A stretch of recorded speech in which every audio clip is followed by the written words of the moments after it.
مبارک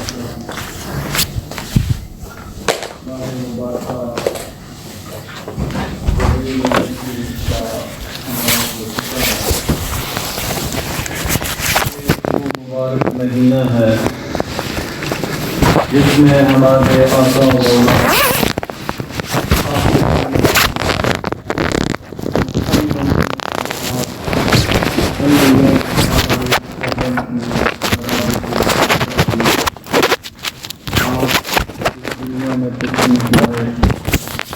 اور اس دنیا سے کفر و شرک کے اندھیروں کو دور کر کے نور ایمان کو پھیلایا۔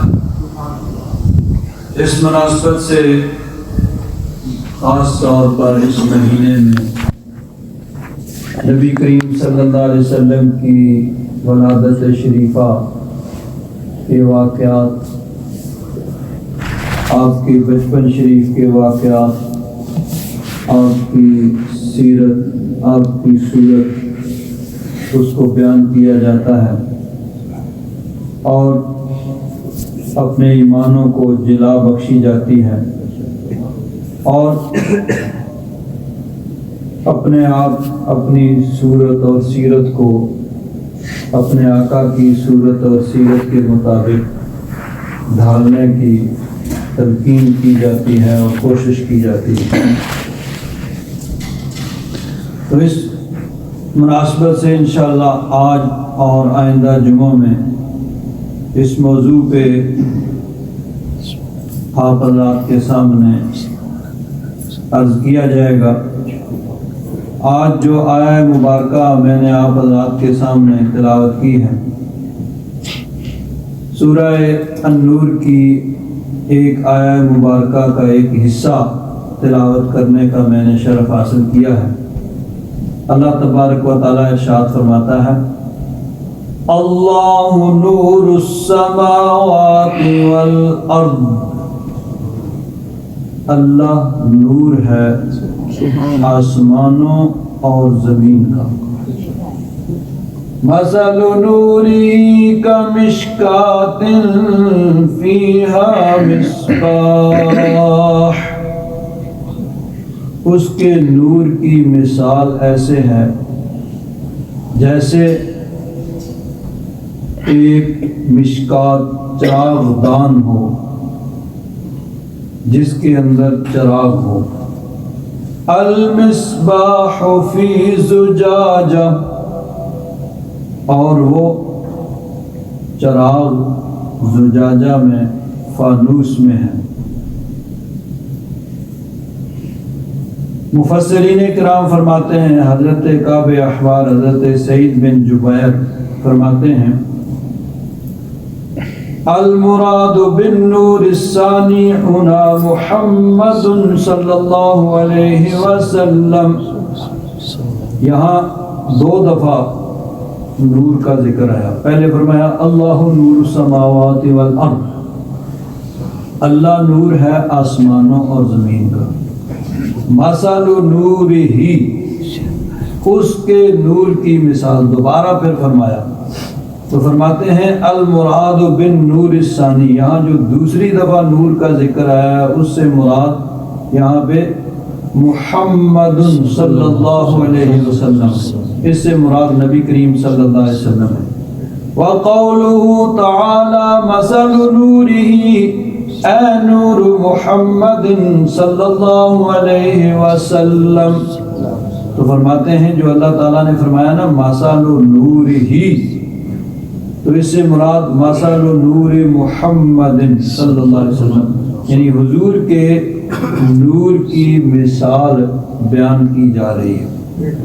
حضرت عبداللہ بن عباس رضی اللہ تعالیٰ عنہما، انہوں نے حضرت کعب احبار سے پوچھا کہ اس کا کیا مطلب ہے، تو حضرت کعب احبار نے اس کی وضاحت فرمائی کہ مشکات یہ حضور کا سینہ مبارکہ ہے اور زجاجہ حضور کا دل مبارک اور مصباح چراغ سے مراد نور نبوت ہے، یہ ایک تفسیر ہے۔ اور دوسری تفسیر یہ ہے کہ مشکات سے مراد جس میں چراغ رکھا جاتا ہے حضور کا بدن مبارک، اور اس کے اندر جو چراغ رکھا گیا ہے وہ حضور کا دل مبارک ہے، اور اس کے اوپر جو فانوس ہے وہ حضور کا سینہ مبارک۔ اس کو یوں سمجھیے کہ پرانے زمانے میں جب چراغ جلتے تھے دیے مٹی کے، تو اگر اس کو باہر رکھا جائے ہوا سے وہ بجھ جاتا تھا، تو ہوا سے بچانے کے لیے اس کے اوپر شیشے کا ایک، جس طرح آج گلوب ہوتا ہے، ایک کور اس کے اوپر رکھا جاتا تھا جو ہوا سے اس کو بچاتا تھا۔ اور گھروں کے اندر دیوار کے اندر چراغ رکھنے کی جگہ بنی ہوتی تھی، چراغ دان، پنجابی میں اس کو آلہ کہتے ہیں، کہ آلے میں چراغ دان میں چراغ رکھا جاتا تھا، اور چراغ کو ہوا سے محفوظ رکھنے کے لیے اس کے اوپر کور ہوتا تھا جس کو فانوس کہا جاتا ہے۔ تو اب مراد یہ ہوئی کہ نور سے مراد نبی کریم صلی اللہ علیہ وسلم کا نور مبارک، حضور کا دل مبارک، اور دل مبارک ہے سینے میں، اور سینہ مبارک حضور کے جسم مبارک میں ہے۔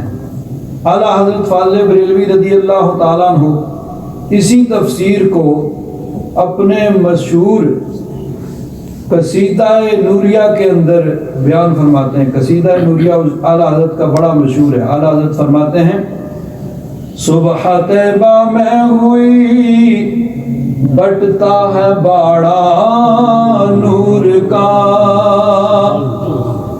صبح میں ہوئی بٹتا ہے باڑا نور کا، اور صدقہ لینے نور کا آیا ہے تارا نور کا، صدقہ لینے نور کا آیا ہے تارا نور کا۔ اور فرماتے ہیں، جو گدا دیکھو لیے جاتا ہے توڑا نور کا، جو گدا دیکھو لیے جاتا ہے توڑا نور کا، اور نور کی سرکار ہے کیا اس میں توڑا نور کا، اے رضا یہ احمد نوری کا فیض نور ہے، اے رضا یہ احمد نوری کا فیض نور ہے، ہو گئی تیری غزل بڑھ کر قصیدہ نور کا۔ اسی قصیدہ نوریہ میں اس آیت کی تشریح جو مفسرین کرام نے بیان فرمائی، ایک شعر کے اندر بیان فرماتے ہیں، شمع دل مشکات تن سینہ زجاجہ نور کا۔ یہ جو اللہ تبارک و تعالیٰ نے فرمایا ہے نا، مصباح اردو میں فارسی میں شمع کہتے ہیں، تو شمع سے مراد، چراغ سے مراد حضور کا دل مبارک، اور سینہ حضور کا جو اس چراغ کے اوپر فانوس کی طرح اس کی حفاظت کر رہا ہے وہ حضور کا سینہ مبارک ہے۔ اور یہ چراغ اور چراغ دان حضور کے جسم مبارک کے اندر ہیں، تو گویا وہ چراغ دان حضور کا جسم مبارک ہوا۔ تو فرماتے ہیں، شمع دل مشکات تن سینہ زجاجہ نور کا، اور تیری صورت کے لیے آیا ہے تارا نور کا، تیری صورت کے لیے آیا ہے تارا نور کا۔ تو حضور نبی کریم صلی اللہ علیہ وسلم کا نور مبارک، اس کو اللہ تبارک و تعالیٰ نے قرآن پاک کی کئی آیات کے اندر بیان فرمایا۔ ایک آیت مبارکہ میں نے آپ حضرات کے سامنے پیش کی ہے، اور بھی کئی آیات مبارکہ ہیں جو مختلف مواقع پہ آپ سنتے رہتے ہیں۔ حضور کا نور مبارک، یہی نور مبارک جس کا ذکر قرآن پاک میں اللہ تبارک و تعالیٰ نے فرمایا، تمام مخلوقات سے پہلے اللہ تبارک و تعالیٰ نے اس نور پاک کو اپنے نور سے پیدا فرمایا۔ چنانچہ حدیث پاک میں آتا ہے، اور اس کو بیان کس نے کیا؟ حضرت امام عبد الرزاق صنعانی رحمت اللہ تعالی علیہ، جو حضرت امام بخاری اور امام مسلم کے دادا استاد ہیں، یعنی حضرت امام بخاری اور امام مسلم کی ان سے ملاقات نہیں ہو سکی، ان کا پہلے وصال ہو گیا تھا۔ ان سے احادیث امام بخاری، امام مسلم اور باقی سیاستہ کے جو محدثین ہیں وہ ایک واسطے سے روایت کرتے ہیں، یعنی امام عبد الرزاق سے آگے جن حضرات نے روایت کی، ان سے آگے امام بخاری اور امام مسلم نے احادیث سنی، یعنی براہ راست ان سے ملاقات نہیں ہو سکی، ان کا پہلے وصال ہو گیا تھا، لیکن ان کے شاگردوں سے امام بخاری، امام مسلم اور سیاستہ کے دیگر محدثین نے احادیث سنی، اور پھر ان کو بخاری، مسلم، ترمذی، ابو داؤد، نسائی، ابن ماجہ سیاستہ کے اندر ان کو نقل کیا۔ تو امام بخاری، امام مسلم کے دادا استاد ہیں، انہوں نے حدیث پاک کی کتاب لکھی ہے جس کا نام ہے مصنف عبد الرزاق، اور ظاہر بات ہے کہ بخاری مسلم سے یہ بہت پہلے ہوئے ہیں کہ حضرت امام بخاری، امام مسلم ان سے ملاقات نہیں کر سکے، ان کا پہلے وصال ہو چکا تھا، ان کے شاگردوں سے انہوں نے حدیثیں سنی ہیں۔ تو حضرت امام عبد الرزاق کی جو کتاب ہے حدیث پاک کی مصنف عبد الرزاق، اس کے اندر انہوں نے اس حدیث پاک کو نقل کیا۔ حضرت جابر بن عبداللہ انصاری رضی اللہ تعالیٰ عنہ، انہوں نے حضور کی بارگاہ میں عرض کیا، بے ابی انت و امی یا رسول اللہ، سبحان اللہ، یا رسول اللہ میرے ماں باپ آپ پر قربان ہو جائیں، اخبرنی عن بدء الخلق، مجھے یہ تو بتائیے کہ اللہ تبارک و تعالیٰ نے تمام مخلوقات سے پہلے کس چیز کو پیدا کیا؟ صحابہ اکرام کا طریقہ یہ تھا کہ جب بھی حضور کی بارگاہ میں عرض کرتے تو یوں عرض کرتے، بے ابی انت و امی یا رسول اللہ، یا رسول اللہ میرے ماں باپ آپ پر قربان ہو جائیں۔ حضور کی بارگاہ کا یوں ادب کرتے تھے کہ یا رسول اللہ میرے ماں باپ آپ پر قربان ہو جائیں، یہ فرمائیے، یہ ارشاد فرمائیے۔ تو حضرت جابر بن عبداللہ انصاری عرض کرتے ہیں، یا رسول اللہ میرے ماں باپ آپ پر قربان ہو جائیں، یہ تو بتائیے کہ اللہ تبارک و تعالیٰ نے سب سے پہلے کس چیز کو پیدا کیا؟ یہاں صحابہ اکرام کا عقیدہ اور نظریہ ذرا غور کیجئے کہ صحابہ اکرام کا عقیدہ اور نظریہ یہ تھا کہ نبی کریم صلی اللہ علیہ وسلم اس چیز کو جانتے ہیں جس کو اللہ تبارک و تعالیٰ نے تمام مخلوقات سے پہلے پیدا فرمایا۔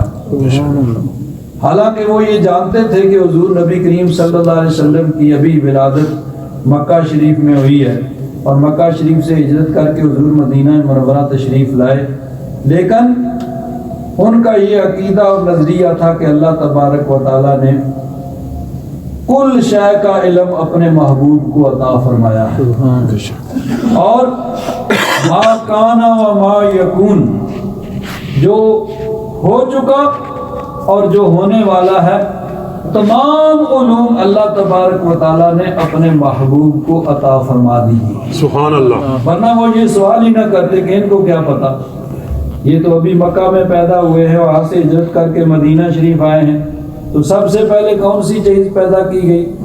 ان کا سوال اس بات کی دلیل ہے کہ ان کا یہ عقیدہ تھا کہ اللہ تبارک و تعالیٰ نے اپنے محبوب کو کل شے کا علم عطا فرمایا، اور پھر ان کے عقیدے اور نظریے کے مطابق ان کو جواب ارشاد فرمایا گیا، ورنہ حضور ہی فرما دیتے بھائی تمہیں نہیں پتا، میری ولادت تو اب ہوئی ہے، اس سے پہلے کیا ہوا مجھے کیا پتا؟ نہیں، ان کے عقیدے پر مہر تصدیق ثبت کر دی کہ جو ان کا نظریہ ہے کہ اللہ تبارک و تعالیٰ نے اپنے محبوب کو کل شے کا علم عطا فرمایا، ما کان و ما یکون، جو پہلے ہو چکا اور جو بعد میں ہونے والا ہے، سب کا علم اللہ تبارک و تعالیٰ نے عطا فرمایا۔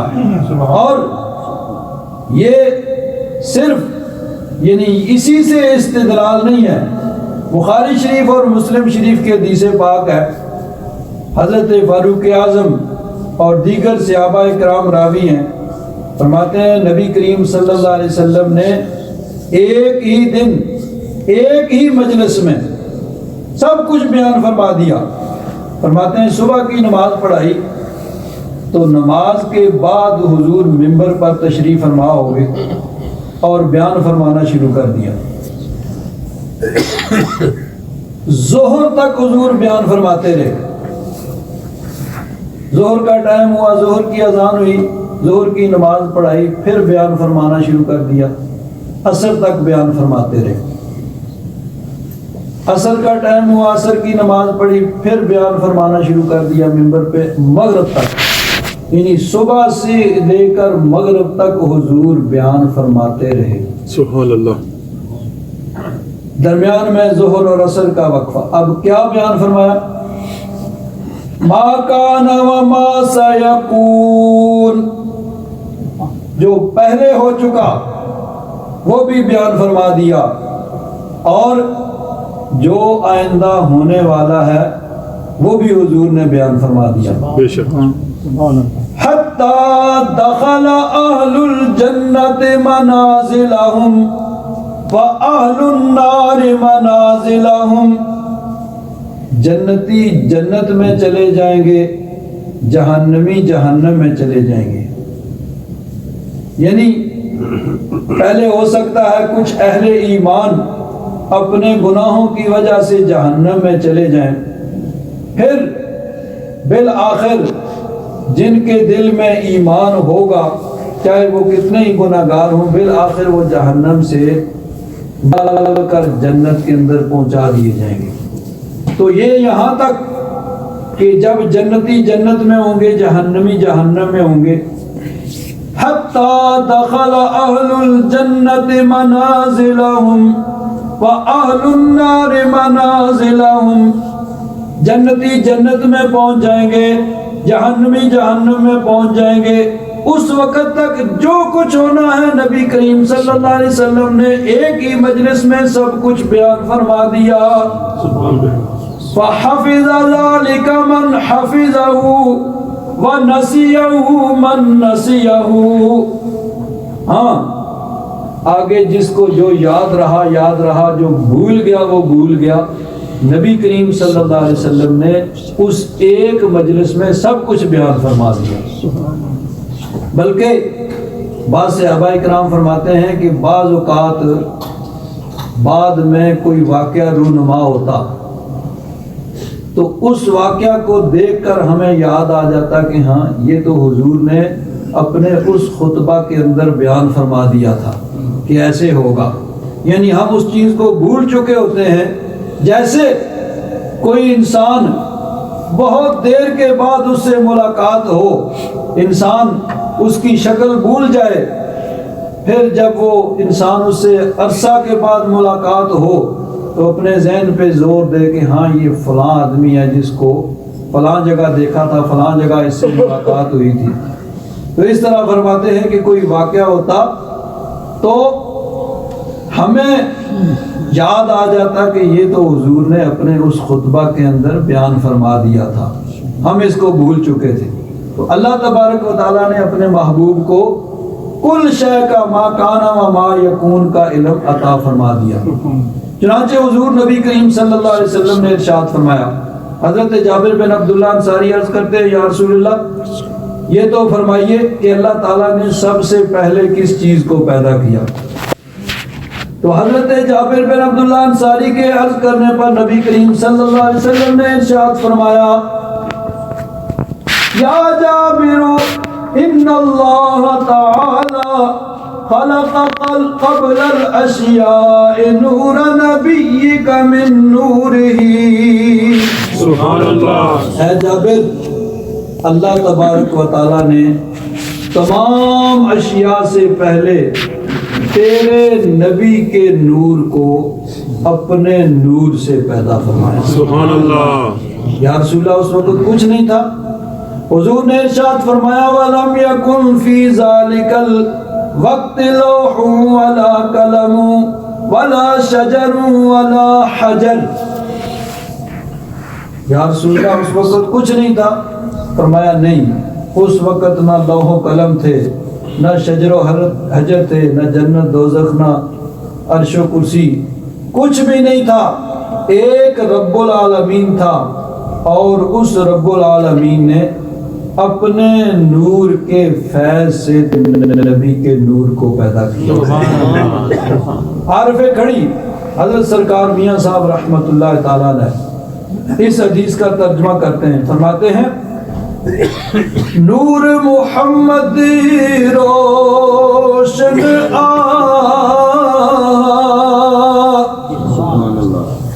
نور محمد روشن آدم جدنا ہویا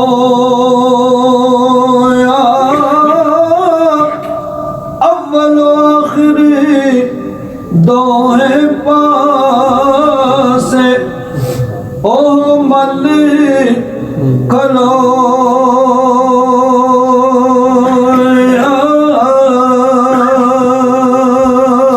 سبحان اللہ. اول بھی ہے آخر ہیں. اول ہیں اعتبار خلقت کے کہ اللہ تعالیٰ نے آپ کے نور پاک کو تمام مخلوقات سے پہلے پیدا فرمایا، اور آخر اس اعتبار سے ہیں کہ تمام نبیوں کے بعد حضور اس دنیا میں تشریف لائے. بے شک. تو خلقت کے اعتبار سے اول ہیں اور بعثت کے اعتبار سے آخر ہیں. تو فرماتے ہیں نور محمد روشن آدم جدنا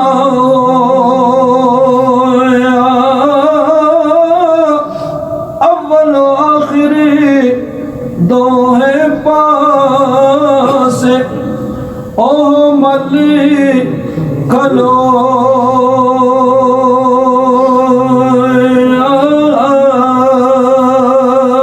اور فرماتے ہیں کرسی عرش نہ لوح قلم سی. وہی الفاظ وَلَمْ يَكُنْ فِي ذَلِكَ الْوَقْتِ لَوْحٌ وَلَا قَلَمٌ وَلَا شَجَرٌ وَلَا حَجَرٌ إِلَى آخر الحدیث. کرسی عرش نہ لوح قلم سی تے نہ سورج چن تارے تاوی نور محمد والا زندہ سی چمکارے.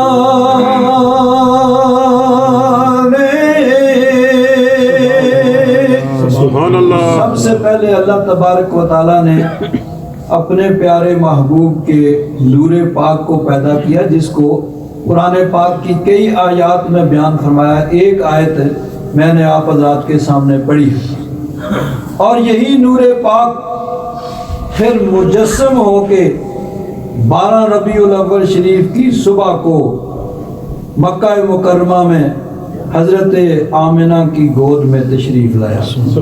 حضور کی ولادت شریفہ ہوئی. اب یہاں ایک سوال پیدا ہوتا ہے کہ اگر حضور نور ہیں تو پھر دنیا میں حضور نبی کریم صلی اللہ علیہ وسلم کی تشریف آوری کیسے ہوئی؟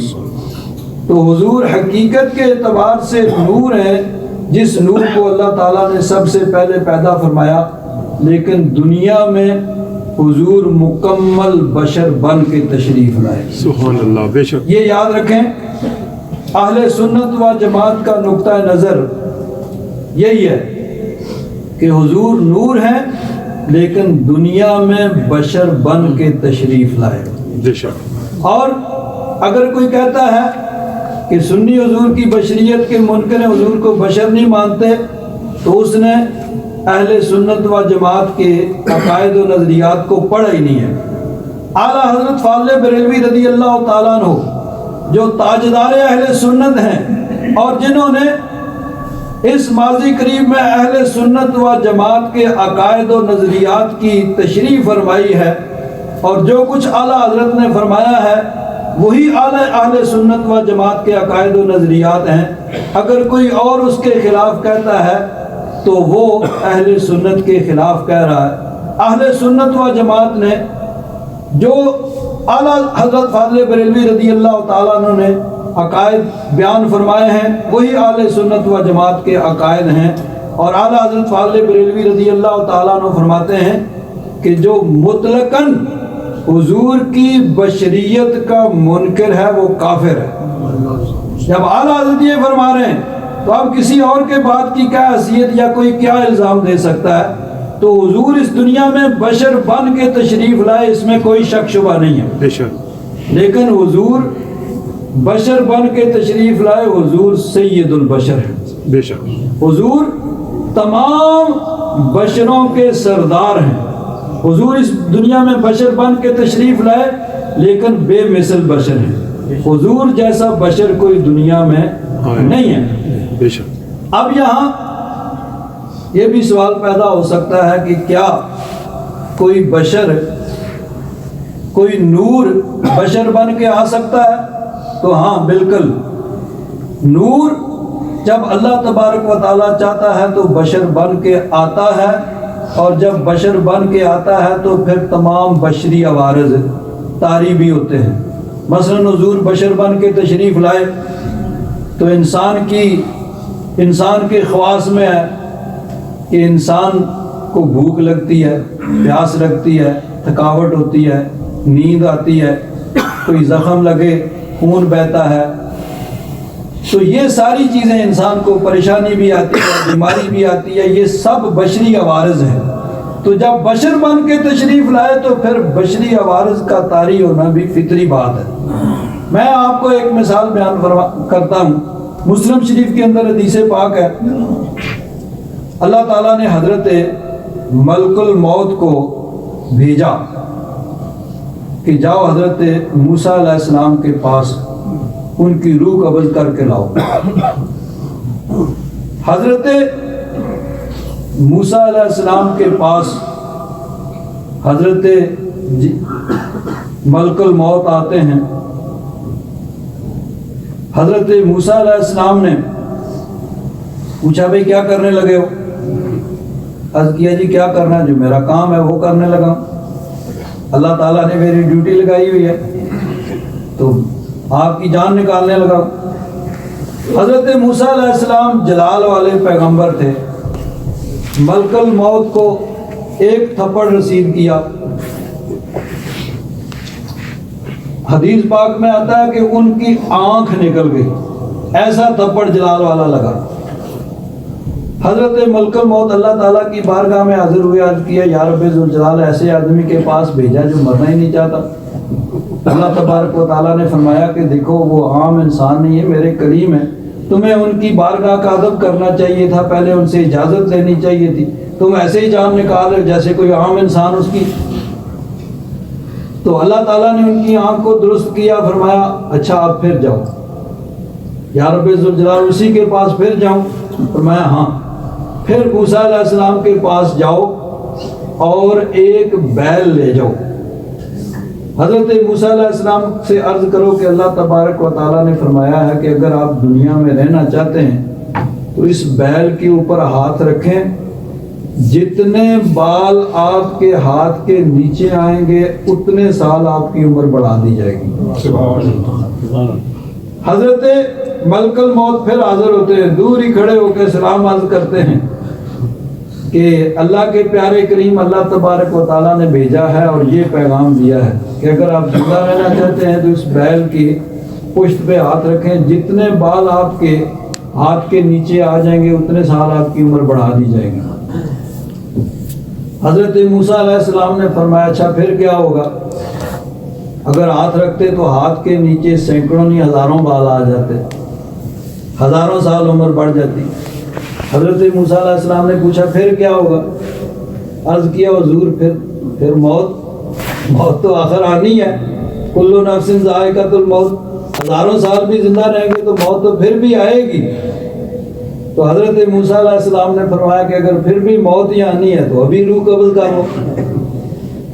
تو اب دیکھیے حضرت ملک الموت نوری فرشتہ ہیں، لیکن جب بشری صورت میں آتے ہیں تو تھپڑ لگتا ہے تو آنکھ بھی نکل جاتی ہے، تو بشر جب بن کے آتے ہیں تو بشری عوارض طاری ہوتے ہیں۔ اور دیکھیے قرآن پاک، یہ تو حدیث پاک ہے نا، قرآن پاک میں ہے اللہ تعالیٰ نے حضرت جبریل امین کو بھیجا، سورہ مریم میں حضرت مریم کے پاس اللہ تعالیٰ ارشاد فرماتا ہے فَتَمَثَّلَ لَهَا بَشَرًا سَوِيًّا، مکمل بشر بن کے آئے، ایسے بشر بن کے آئے کہ ان کو دیکھ کر حضرت مریم اپنے جو ان کا یعنی کمرہ تھا جہاں بیٹھ کے وہ اکیلے میں تنہائی میں عبادت کرتی تھیں، وہاں بیٹھی عبادت کر رہی ہیں، دیکھا اچانک ایک مرد ان کے کمرے کے اندر موجود ہے، تو ان کو دیکھ کر وہ گھبرا گئی۔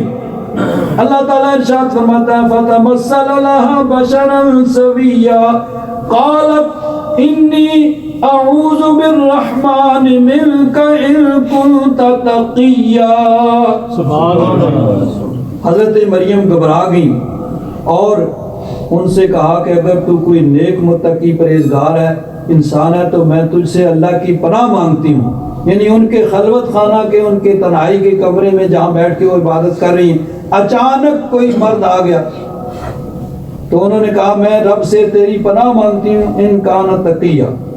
انہوں نے کہا گھبرائیے نہیں، انما انا رسول ربک، میں آپ کے رب کا رسول ہوں، رب کا بھیجا ہوا ہوں۔ تو حضرت جبریل امین بشر بن کے آتے ہیں تو حضرت مریم پہچان نہیں سکتی ہیں، اور مکمل بشر بن کے تشریف لاتے ہیں، حضرت مریم پہچان بھی نہیں سکتی ہیں۔ اسی طرح مسلم شریف کی پہلی حدیث ہے، حضرت جبریل امین حضور کی بارگاہ میں آتے ہیں انسانی شکل میں، حضور کی بارگاہ میں آ کے بیٹھتے ہیں، طویل حدیث ہے، ٹائم نہیں ہے، بات چیت ہوتی ہے، چلے جاتے ہیں۔ حضور نے فرمایا جانتے ہو کون؟ عرض کیا حضور یہی تو حیرانی ہے کہ یہ آدمی اگر مکہ شریف کا رہنے والا ہوتا تو ہم پہچانتے، مکہ شریف کتنا بڑا شہر ہے، سب لوگوں کو ہم جانتے ہیں، مدینہ شریف میں چھوٹی سی بستی ہے، اگر یہاں کا رہنے والا ہوتا تو ہم اس کو پہچانتے ہوتے،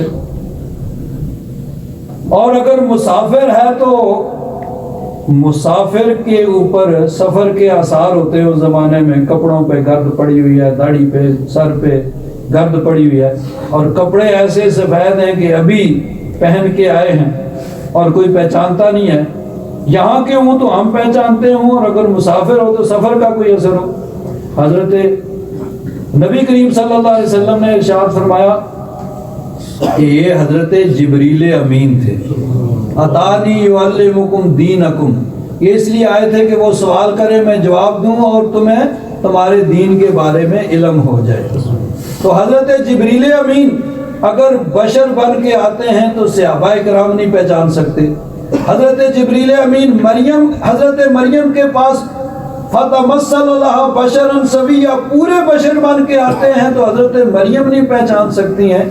تو اگر حضرت جبریل امین بشر بن کے آتے ہیں تو انسان بشر ان کو پہچان نہیں سکتے، تو نبی کریم صلی اللہ علیہ وسلم یعنی حضرت جبریل امین اس وقت نور بھی تھے، ان کی نورانیت میں کوئی کمی نہیں آئی تھی، لیکن رب کے حکم سے وہ بشر بن کے آئے اور مکمل بشر بن کے آئے تھے، اور جب بشر بن کے آتے ہیں تو پھر بشری عوارض بھی طاری ہوتے ہیں.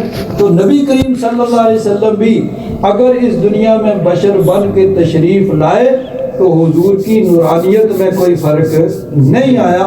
حضور کی نورانیت اسی طرح قائم ہے، لیکن دنیا میں بشر جب بن کے تشریف لائے تو پھر سارے بشری عوارض کا طاری ہونا یہ یعنی ایک فطری بات ہے کہ جب انسان کے ساتھ جو چیزیں انسانی زندگی کا حصہ ہیں وہ سب کے سب حضور کے یعنی یہ بشری عوارض طاری ہوئے.